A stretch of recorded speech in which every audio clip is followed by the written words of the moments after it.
आप सभी का स्वागत है। I welcome you all.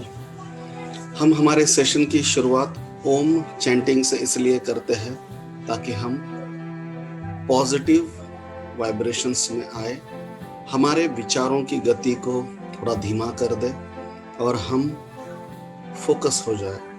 आधे घंटे के होने वाले इस ऑनलाइन इम्यूनिटी बूस्टर इस प्रोग्राम का आज का चौथा दिन है। एवरीडे हम कुछ ना कुछ नया, बेहतरीन, अच्छा आपको बताने का, दिखाने का, समझाने का, स्टोरी के माध्यम से होगा, कोई विचार के माध्यम से होगा, कोई टिप्स के माध्यम से होगा, या कोई शेयरिंग या कोई आत्म प्रबोधन के माध्यम से होगा। हम आपको ये बताने का प्रयास कर रहे हैं। हमें विश्वास है आपको ये जर्नी जो हमने शुरू की है वो 100% आपको अच्छी लग रही है।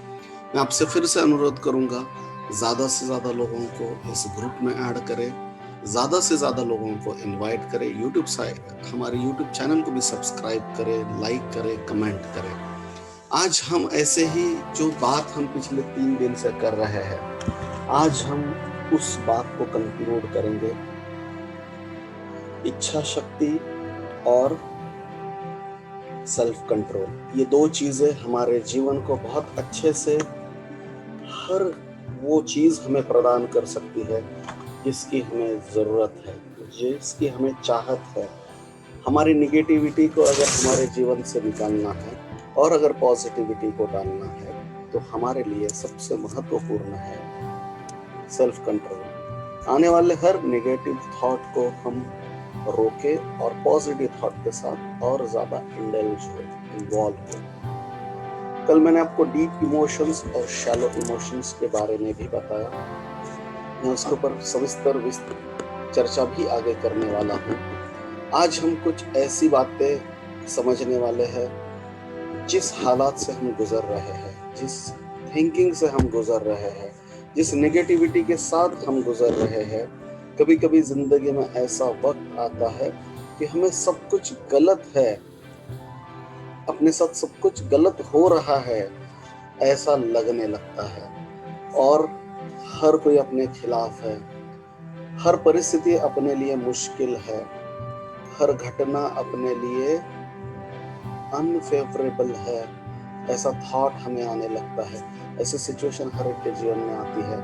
कब आती है मुझे नहीं पता, पर आप में से हर एक के जीवन में ये सिचुएशन आई है। काइंडली रेज योर हैंड या यू कैन शो यहाँ पे आप थंब दिखा सकते हो। Yes yes, thank you. तो ऐसा लगता है कि सब मुश्किलें मेरे लिए ही बनी है क्या? सब हालात मेरे लिए ही बने हैं क्या? क्या सब परिस्थिति में हम ही इतने मुश्किलता से गुजर रहे हैं क्या? ऐसा क्यों होता है मेरे साथ ही? ऐसा क्यों होता है? बुरा वक्त मेरे साथ ही क्यों आता है? सारी परेशानियां, सारे दुख दर्द, सारी तकलीफें ये मेरे लिए ही क्यों है?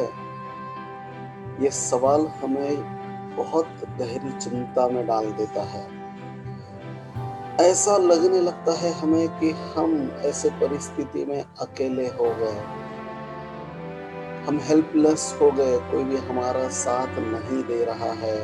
हम हारे हुए महसूस करते हैं और हम अपने आप को ऐसी थिंकिंग की वजह से कमजोर महसूस करते हैं। ये कमजोरी हमारे जीवन में बहुत गहराई तक हमारे सबकॉन्शियस माइंड पे इम्प्रेशन क्रिएट करती है। ये कमजोरी हमें बहुत अंदर से खोखला बनाती है, हमारे मोरल को बहुत डाउन करती है, हमारी थिंकिंग को, हमारे सोच को, हमारे कृति को, हमारे कार्य को, हमारे विचारों को बाधा बनाती है ये नेगेटिव थिंकिंग। यहाँ पे मैं एक छोटी सी कहानी बताऊंगा आपको। एक गुरुजी थे जो अपने शिष्यों के साथ कहीं जा रहे थे। जाते जाते उन्हें दिखा कि एक नदी बह रही है, तो उन्होंने सभी शिष्यों को कहा कि आज हम, अभी ये नहाने का समय है, हम उस नदी में स्नान करेंगे। फिर सभी शिष्य अपने गुरु के पीछे उस नदी तक गए और वो गुरुजी वहां पे नदी के पास जाके एक पेड़ की छांव में बैठ गए। वहां पे बैठने के बाद कई समय बीता। गुरुजी नहा नहीं रहे हैं, इसलिए शिष्य भी वहां पे बैठ गए और पहले गुरु को प्रश्न किया जाए, ऐसी सिचुएशन से भी ऐसे विचार ही नहीं थे। गुरु जैसा कहते हैं, गुरु जैसा सोचते हैं या गुरु जैसी कृति करते हैं, उसके पीछे ही शिष्य अपनी कृति को आगे बढ़ाते हैं। गुरुजी बहुत देर तक पेड़ के नीचे बैठे, घंटा हो गया, 2 घंटा हो गया, 3 घंटे हो गया। एक शिष्य ने हिम्मत करके गुरुजी से पूछा, गुरुजी हम यहाँ पे नहाने आए हैं और बहुत समय से हम यहाँ पे बैठे हुए हैं, हम रुके हुए हैं, हमें आगे जाना है, हमें आगे बढ़ना है, हमें शाम तक अपना तय समय निश्चित करना है, निर्धारित जगह पे हमें पहुंचना है। गुरुजी ने कहा, हाँ सही बात है। तो फिर से शिष्य ने कहा, तो गुरुजी हम कब स्नान करेंगे? आप आदेश दीजिए, हम स्नान के लिए बढ़ते हैं। गुरुजी ने कहा, यह पानी की लहरें और पानी का बहाव जब रुक जाएगा तब हम स्नान करेंगे। ये चर्चा जब शुरू थी तो बाकी के सभी शिष्य गुरुजी के समीप आ गए, नजदीक आ गए। और फिर जब गुरुजी ने ऐसा कहा कि ये पानी जब पानी की लहरें जब रुक जाएगी और पानी का बहाव जब रुक जाएगा तब हम स्नान करेंगे, तो फिर दूसरे शिष्य ने कहा, गुरुजी ऐसा कैसे संभव है? ये नदी है, इसका स्वभाव है बहना, ये बहते रहेगी, ये आगे बढ़ते रहेगी, ये रुके ये कैसे मुमकिन है? तो हम अगर ये रुकेगी नहीं तो हम नहाएंगे नहीं तो हम आगे जाएंगे कैसे? गुरुजी ने उनके पास देखा और कहा, जीवन भी इस नदी की तरह है। सुख दुख की लहरें, अच्छी बुरी चीजों की लहरें और अपने इस प्रवास में अच्छी बुरी घटनाएं, दुर्घटनाएं, ये सब होते रहती है। जैसे नदी का स्वभाव चलना है, बहना है, वैसे ही हमारे जीवन का भी स्वभाव है, वो आगे बढ़ते रहता है। फिर हताश होके, निराश होके हम अगर रुक जाए, अपने आप को रोक ले, आगे बढ़ने का निर्धार अगर हम छोड़ दे, तो हम क्या जीवन में आगे बढ़ सकते हैं? यही शिक्षा मुझे आप सबको देनी थी, इसलिए मैं यहाँ पे बैठा था। तो मेरे सभी शिष्यों, आपके जीवन में जब भी ऐसा समय आए कि आपको लगे कि आगे बढ़ना मुश्किल है, ये बहुत दुख भरी, चिंता भरी और निराशा भरी घड़ी है, फिर भी आप आगे बढ़ते रहिए। भले अपने आगे बढ़ने की गति को थोड़ा सा कम कर दीजिए, पर आगे बढ़ना ना रोकिए, क्योंकि वक्त हमें बहुत अच्छा सॉल्यूशन देगा। हम ऐसे कुछ स्टोरीज के बारे में भी आज या कल में जानेंगे कि कैसे हमें हालात के साथ, वक्त के साथ समझौता करना चाहिए, कैसे हमने दूसरों के लिए अपने जीवन में दूसरों के विचारों को, भावनाओं को महत्व देना चाहिए और उससे हमारा अपना कल्याण कैसे होता है। ऐसे कुछ घटनाओं को भी हम देखेंगे, जानेंगे, समझेंगे। अब मुझे आपको ये कहना है, ऐसी दुख भरी, कठिनाई भरी घड़ी हर एक के जीवन में आएगी। बस उस नदी की तरह जैसे समय नहीं रुकता, वैसे हमें भी रुकना नहीं है, हताश नहीं होना है, निराश नहीं होना है, आगे बढ़ते रहना है।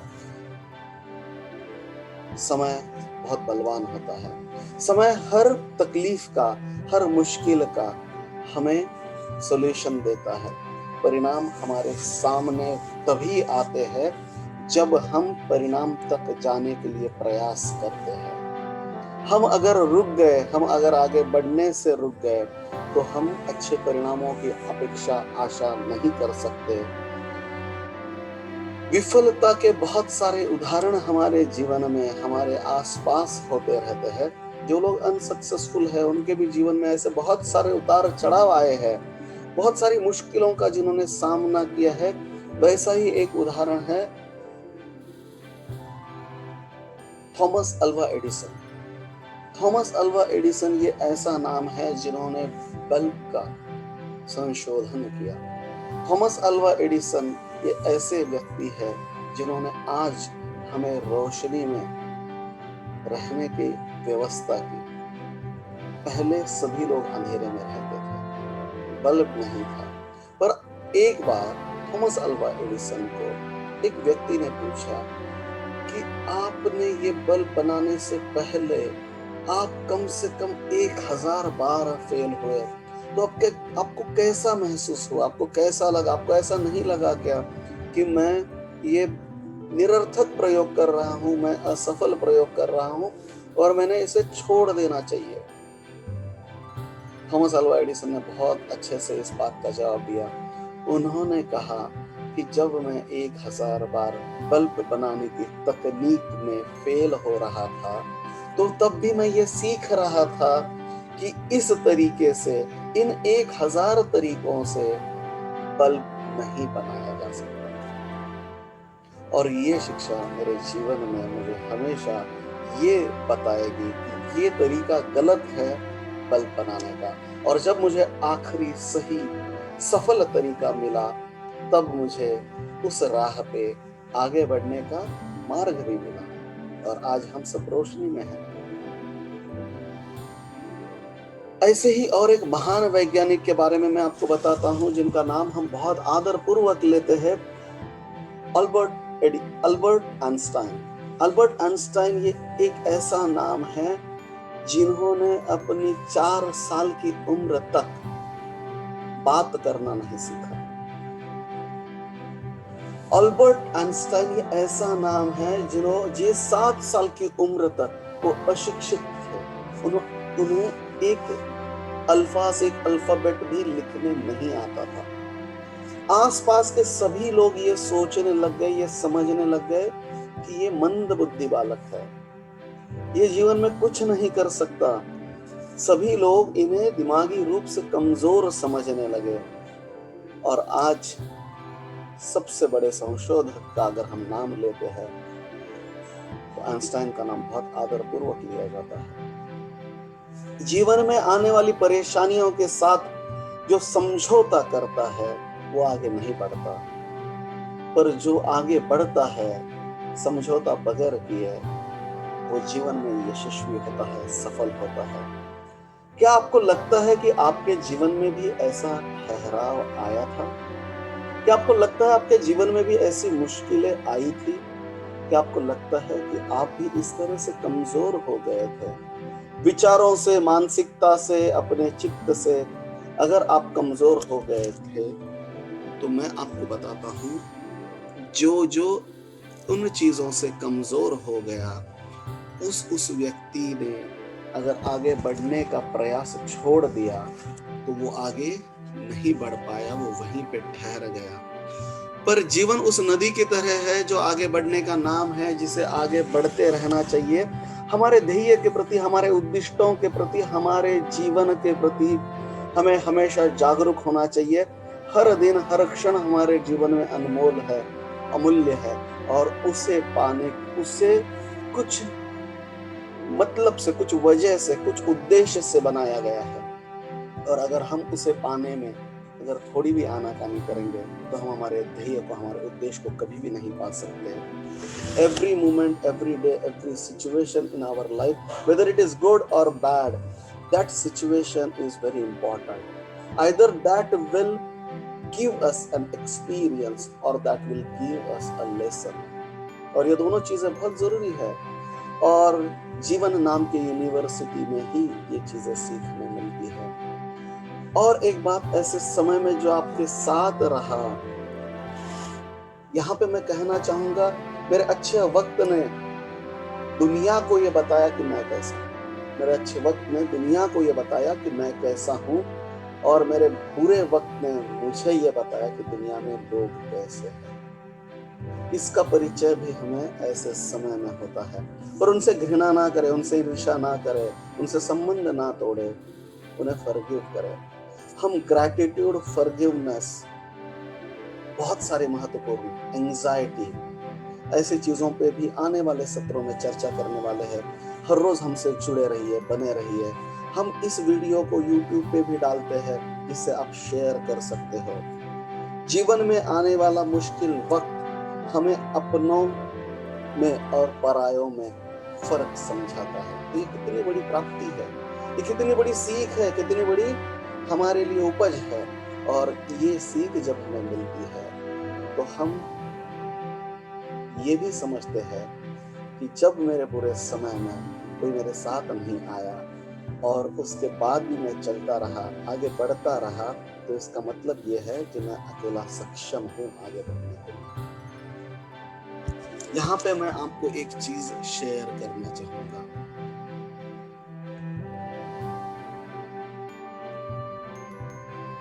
कल का सेशन होने के बाद हमारे ये ज्येष्ठ भ्राता है, मेरे कजिन, रियल कजिन, मेरे बड़े भाई है, कल 15 अप्रैल 2021 जैसे ही अपना सेशन खत्म हुआ, कुछ ही समय में ये न्यूज मिली कि इनका स्वर्गवास हो चुका है। हम इन्हें भावपूर्ण श्रद्धांजलि अर्पित करते हैं। ये दुख बहुत वेदनादायी होता है। ये विषय हर एक के जीवन में, हर एक के परिवार में, हर एक के साथ होने वाला है। क्या हुआ था स्वर्गीय नारायण दास गोपी किशोर मालू इन्हें, जो मेरे बड़े भाई है, जो नांदेड़ निवासी है, इन्हें भी वही बीमारी हुई थी जिससे हम पूरा विश्व आज लड़ रहा है। आज से लगभग 15 दिन पहले उन्हें नांदेड़ के हॉस्पिटल में एडमिट किया गया, पर उन्होंने प्राइवेट रूम न मिलने की वजह से अपने अपना विल पावर कमजोर कर लिया। उन्हें कॉमन वार्ड में रखा गया। उन्हें बेड की अवेलेबिलिटी बहुत मुश्किल से हो पाई, रूम मिलना तो नामुमकिन था। बहुत प्रयासों के बाद भी नांदेड़ में रूम नहीं मिला। उसके बाद उन्हें पिछले 4-5 दिनों पहले उन्हें हैदराबाद शिफ्ट किया गया। पर अंदर से जब आदमी अपना विल पावर खो देता है, महज 60 साल की उम्र, काम करने वाला आदमी, हर रोज अपने बिजनेस को आगे बढ़ाने वाला आदमी आज अचानक हमारे बीच नहीं है। ये दर्द, ये तकलीफ, ये आसान नहीं होती परिवार के लिए, परिवारजनों के लिए, और उससे भी बड़ी तकलीफ जो पीछे रह गए लोग हैं उनके लिए ये होती है कि ऐसे समय पे हम जा भी नहीं सकते, मिल भी नहीं सकते, अपना दुख दर्द और अपनों का दुख दर्द बांट भी नहीं सकते। ऐसे सभी लोगों के लिए हमने इस ऑनलाइन इम्यूनिटी बूस्टर, इस प्रोग्राम का आयोजन किया है, जो अपने आप का विल पावर बढ़ाए, जो अपने आप को प्रेरित करे, जो अपने आप को जागरूक बनाए रखे। और आज मैं आपके सामने एक चीज बताना चाहता हूँ, पेशेंस, पेशेंस एंड पेशेंस। जब भी आपके जीवन में ऐसी सिचुएशन आएगी, तब आपको पेशेंस के साथ रहना पड़ेगा, विश्वास के साथ अपने आत्मविश्वास को बढ़ाना पड़ेगा, और ये विश्वास रखना पड़ेगा पूरा वक्त भी बदल जाएगा, यह भी बदल जाएगा। दुख को अपना गुरु बनाओ, दुख के साथ आगे बढ़ो, और उन सभी लोगों का आभार व्यक्त करो जिन्होंने आपके कठिन समय पे आपका साथ नहीं दिया, ताकि उन्हीं की वजह से तो आपको ये समझ में आया कि आप अकेले भी लड़ सकते हो, अब अपना विल पावर स्ट्रॉन्ग कर सकते हो। यहाँ पे एक बहुत महत्वपूर्ण स्टोरी मैं आज आपको बताऊंगा जो विल पावर के ऊपर है, और ये मेरे जानने में, समझने में सबसे बड़ी, सबसे महान ओरिजिनल स्टोरी है। सुनना चाहेंगे? काश इस स्टोरी पे हर कोई काम करता तो हर कोई आज हेल्दी, वेल्दी और प्रॉस्परस रहता। कृपया इस स्टोरी को अपने सभी अपनों के साथ शेयर करें। मैं आपको ये स्टोरी बताना चाहूंगा। सन 1883 की ये स्टोरी है, न्यूयॉर्क शहर की। जॉन रैमलिंग नाम के एक बहुत बड़े इंजीनियर थे। जॉन रैमलिंग ने सोचा कि एक बहुत बड़े पुल का आविष्कार किया जाए, एक ऐसा पुल न्यूयॉर्क शहर में बनाया जाए जो सदियों तक याद रहे। जब उन्होंने वो अपनी चीज, अपने विचार, अपने आइडिया, अपनी कल्पना को अपने बाकी इंजीनियर दोस्तों के सामने रखा, तो सब जन उनके ऊपर हंसने लगे, सब जन उनका मजाक उड़ाने लगे और कहने लगे इतना बड़ा और इतना विशाल ब्रिज बनाना आज के समय में मुमकिन नहीं है, आप इसे भूल जाओ। पर जॉन, इंजीनियर जॉन, इन्होंने अपना दृढ़ संकल्प छोड़ा नहीं।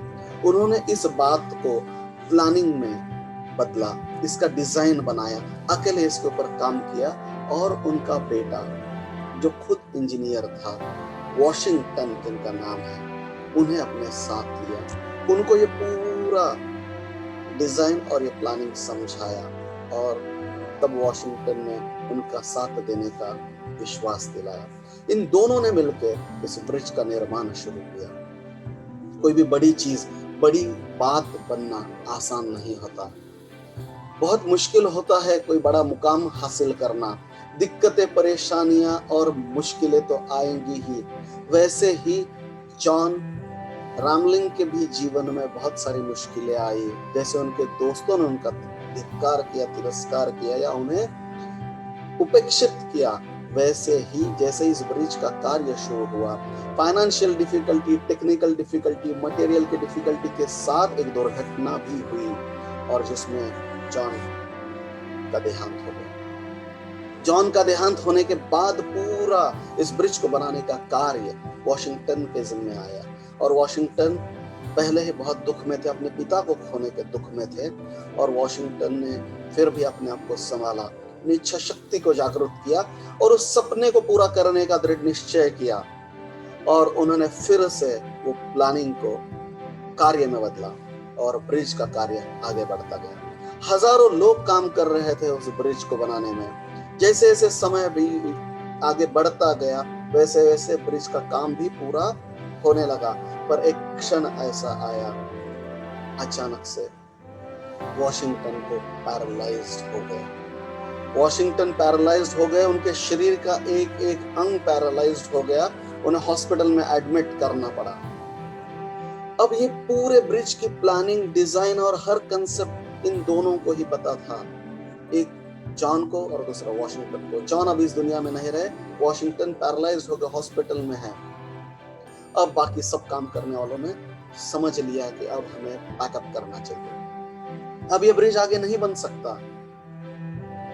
इसमें वॉशिंगटन ने अपना विल पावर बनाया और आप विश्वास नहीं करेंगे, पूरा शरीर पैरालाइज होने के बाद भी हाथ की एक उंगली से, इशारे से या कुछ उससे बता के उन्होंने अपनी धर्मपत्नी को, अपनी बीवी को, जो उनके साथ वहां पे हॉस्पिटल में 24 घंटे रहती थी, उस ब्रिज के प्लानिंग के और सीक्रेट्स के बारे में और कंसेप्ट के बारे में बताया।